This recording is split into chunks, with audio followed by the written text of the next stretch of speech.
Good morning, everybody. This is John Paul Mendoza, Dr. Speed Selling, and this is da da da da. I didn't have to, probably don't even have to pay for the rights to that. So anyway, this is the Raging Verbalist number 187. The person you hear laughing in the background is, of course, the irrepressible, the ever lovely Sandra. Welcome, Sandra. Hello, how are you doing? Doing great. We are just getting this thing done, and we're going to be talking about, I think, a very important topic for those of you who are just joining us for the first time. Welcome. If you're a long-time person, great. Glad you're back. You can always leave a comment below. We're on YouTube and Facebook. And Facebook, it is the Position to Win Book Group, Position to Win Book Group, and you can check us out there. Also, if you want to ask questions, go through the Facebook group. And be kind, be nice. Remember that Sandra is reading this, so you want to make sure that you're just not saying stupid, silly things. So, all right. Also, hit the notification, the like, the subscribe, and if you want to get annoyed, hit the notification, because I have so many channels. My wife goes, you can't turn on notifications because your phone will just go bing, bing, bing, bing, bing. So there you go. All right. I'm charged up for today's topic. So, Sandra, what are we talking about today? We are talking about a bifurcated economy. So what do you mean by a bifurcated economy? Well, I kind of, it's a fancy way of saying, like Dickens, Charles Dickens wrote a novel in 1859 called A Tale of Two Cities. And Dickens starts off, and I don't want to screw it up, so I actually have just a little bit that I'll go in, which is, it was the best of times, it was the worst of times, which is a great way to start a book. It was the age of wisdom. It was the age of foolishness. Does that sound like today? Yeah, it certainly does. So the bifurcated economy basically means that we have this divergence going on in a lot of different areas. And some people are feeling really good about the economy or feeling pretty decent about it. And we have certain information and signals that we get back. And the other side is that we have people who are really struggling, and it's a really tough time, and all of those things are going on at the same time. So that's what I mean by bifurcation. When all ships or all boats are rising with the tide, that's a singular thing. When all of them are falling at the same time, again, singular, but bifurcation means that we're splitting this thing, and it's happening right now. You can see it in so many different ways and so many different places. And what's the good news? Well, the good news is that if you are a stockholder of one of the big 5 tech companies, or if you bought in NVIDIA, and by the way, I have to, because you always have to disclose these things. I was an NVIDIA shareholder and made a bunch of money and got out a while ago. So I missed this whole amazing explosion. So the stock market is up. So that's really quite an interesting situation. We're having record after record after record after record. So that's going on. We have lots of jobs, and in fact, since I'm also just invested in a staffing business, I can tell you there's lots of need out there for people. By the way, if you're out there and you need a gig, put that in also in the Facebook group and say, hey, I'm looking for a gig. So that's going on. So that all of those things are happening, and stores have a lot of people. Lots of people traveling. I mean, the airports are jammed and all of that. So that's what I would consider the good news. Lots of human activity, lots of things are going on. And usually when you're in a bad state, a sad state, all of that stops. It gets much, much quieter. So, maybe we're still on that pandemic rebound thing going on, but there seems to be, that's the good side of the bifurcation. That's the happy, happy, joy, joy side. However, yeah, so what's the bad news?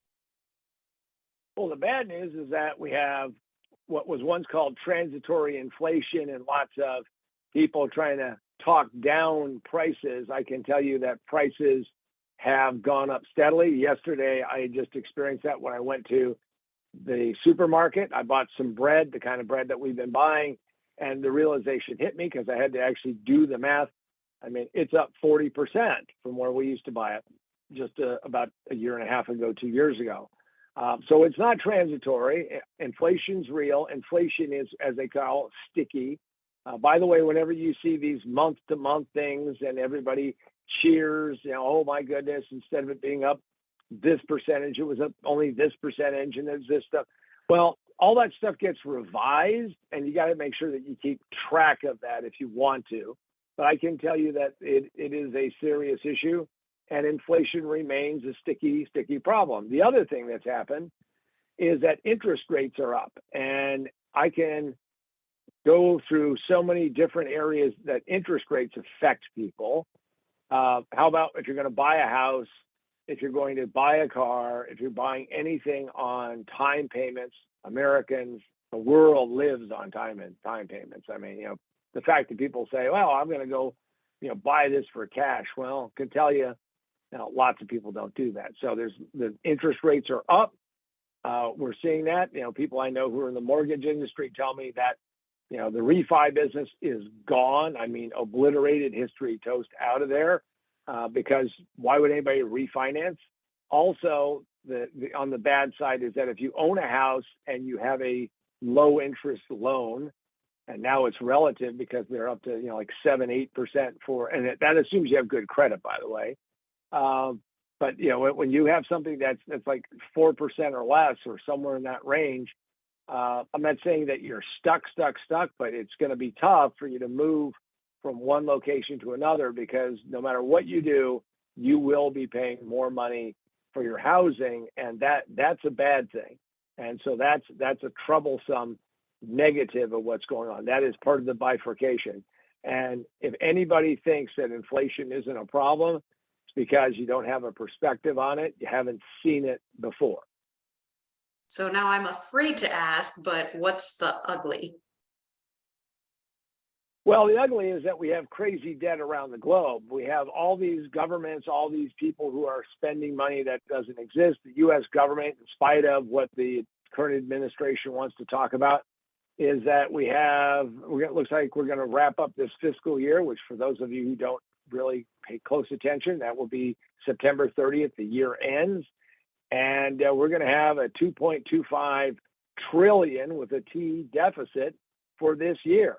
Now, that means that piles that on there. Now, if interest rates truly spike, and this one could have been in the bad category, could really be in the ugly category, either one. But if interest rates really do spike up, the cost for the federal government to operate is going to go up, and they are going to have, because they sell debt every single week. So if you are not, if you don't want to go out and pay people money, which is okay, I got it, go and sign up for Treasury Direct, and you can find out what the government is borrowing money at, because they're doing it all the time. It's a continuous process. So the high interest rates, and this is where I tipped it from being the bad to ugly, is that we have an entire couple of generations who have never experienced high interest rates. I mean, seriously high interest rates. And while you may say, well, I mean, that was way in the past and things are going to get back to normal, don't ever believe that things are just going to snap back to accommodate whatever your mental state is. I mean, Dickens was right. Sometimes you think we're in the age of wisdom, but we're in the age of foolishness, because I lived through very high interest rates. It almost killed my father's business. It was almost impossible to borrow money. Right now, the capital markets for small business are really, really hurting, and it's very, very tough. Now, we add into that this latest trend that everybody's talking about. We've been talking about it, which is AI, artificial intelligence. And will that threaten jobs? And the answer is yes, it will. And it will threaten jobs, and it will threaten other things. Now, we're going to talk about how to, over the course of time, but even today, some of the things that you should do to help protect yourself from that. Now, one of the things that you can absolutely do, one of the things that you must do, in my opinion, and this is not a unbiased opinion. So, I mean, I always love when these people say, oh, this is an unbiased opinion, and then they're pitching you something. So one of the things that I would suggest is that you go pick up this, which is most business, this is my copy, because you can tell I've got my post-it notes. But this is most businesses fail in the first 5 minutes. It just takes them 3 to 5 years to realize it. Position to win. Now, most people make a mistake very early on in their business, and that mistake is in fact fatal. That eventually will kill them. Now, well-positioned companies, even though they're going to go through some potentially tough times, are going to come out on the other side because they have a position that is defendable, which is what we talk about. So you can pick it up from our website, which is positiontowinbook.com, positiontowinbook.com, and you can get it autographed by me. Also, you can get it at Amazon, Barnes & Noble, Books A Million, wherever books are sold. You can get a physical copy, and it's available in every e-copy or e-version that we support, which is Kindle, Nook, and Apple iBooks. Also, if you want to know about trends that are going on, you may want to check out Remote Work for a Better World. It talks about some of the trends that we're going to be seeing more and more of. It's interesting because though that book is now 3 years old, many of the recommendations, people still aren't doing those things that they should be doing to make their time more productive when they have to work remotely. All right, Sandra, what's next? So how does AI fit into this bifurcation of the economy? Well, AI has been around for a long time. It's just that it has now kind of worked its way through. The adoption curve is one of those things that exists. New technology starts. Very few people know about it. You have to be super into it. And then, those early adopters and those, who are interested in it. Well, now it's starting to hit more mainstream. And as it hits mainstream and that adoption takes place, is that you're now going to see all kinds of applications on it. If people think that this is the best it's going to be, I would point out this is probably the least capable it's going to be, because as you get more people using AI, what will happen is that you'll see an explosion. Right now, there's like over 200 different websites that are selling different AI services. That will probably explode to, I'm going to make a crazy, wild ass guess, and I'm going to say it's probably going to explode to 1,000 within a year and 10,000 within just a little period of time, because everybody's going to use their own version of AI. If you want an example of how bifurcation is affecting a group of people, for those of you who are not aware, the writers union and the actors union are on strike because they're concerned that AI is going to destroy what they're going to do. And I'm going to tell you right now that they are, in fact, going to fight that good fight. They're going to struggle to do it because that technology is going to change things dramatically. And I think that it probably is an opening for independent filmmakers to go out there and do independent stuff, because, see, the cost of production has gone down significantly, and the stranglehold that big studios have is probably going to go away, because why do we want to spend all of this money in these other ways? I feel for people who are on that train track, and the train is coming, because the train is coming. AI will, in fact, alter lots and lots of these things. I don't think it's going to be that amazing. You type in 3 prompts and it spits out 140 pages of a screenplay. But having watched lots of streaming stuff over the pandemic and still watching it, I can't imagine AI is going to do a lot worse than this. And so bifurcation is going to definitely take place, and AI will be in the forefront. You need to become AI literate as fast as you can. I saw people who resisted technology and, in fact, watched their business slip backwards. Today, that's going to be more dramatic than ever because, again, compute power is cheaper, the speed of the internet is faster, and you're going to see a lot of things change in the next few years. So that bifurcation is absolutely going to take place. And if you're on the right side of the line, you're going to be swept up into an amazing world. And if you're on the wrong side of the line, you're going to get like, a trailer park in Oklahoma getting hit by a tornado. You're going to get just blown apart. And is it possible to go from the bad to good side? This is the interesting world that we live in. So if you were living in Dickens' time of 1859 and you wanted to, if you will, ascend up through the class structure, because the book, and hopefully it's a spoiler alert, if you've never read Dickens, remember that he was being paid by the word. So Charlie was really stretching this thing.